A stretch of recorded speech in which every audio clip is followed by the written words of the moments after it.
Mercedes' problems mount over Lewis Hamilton and George Russell's engines. A number of Mercedes customer teams have expressed their concerns over the engines used by the likes of Lewis Hamilton, George Russell and Lando Norris in the wake of Sunday's season-opening Bahrain Grand Prix.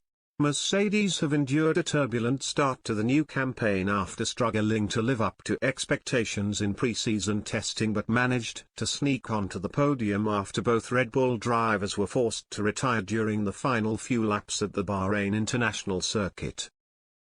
Hamilton secured an unlikely top 3 finish on the very last lap when Sergio Perez was hit by the same mechanical problem that prematurely ended Max Verstappen's race just minutes earlier. The 7-time champion was followed across the line by Russell, who registered his career-best finish in F1 by coming home in 4th place on his debut as a full-time Mercedes driver. However, the final result in Bahrain flattered the German team, who found themselves over 30 seconds adrift of race leader and eventual winner Charles Leclerc before a late safety car handed them a route back into the contest. The majority of the other Mercedes-powered cars on the grid also struggled for pace, with the bottom 6 finishers all using engines supplied by the 8-time Constructors' Championship winners. It seems as though the power units made by Ferrari and Red Bull are quicker than those produced by Mercedes at present, leaving the Silver Arrows with plenty of work to do to claw back their performance deficit over the coming weeks and months.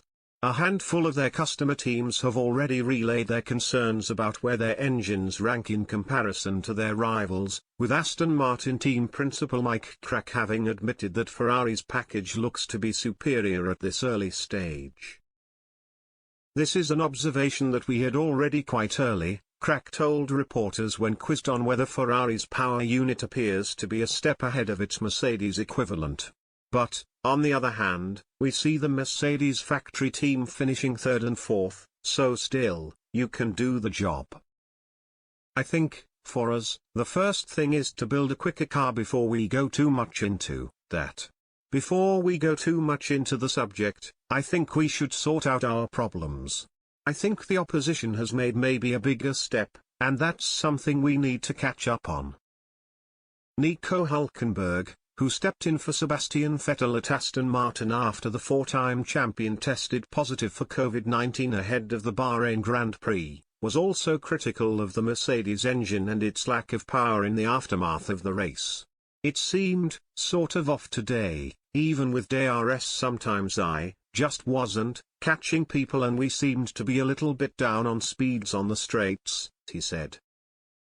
It remains to be seen whether Mercedes will be able to make any improvements to their power unit ahead of this weekend's Saudi Arabian Grand Prix on the streets of Jeddah. The Silver Arrows remain some way off the pace in spite of their efforts and will need to keep working hard behind the scenes to stand any chance of clinching a 9th successive Constructors' Championship triumph over the coming months.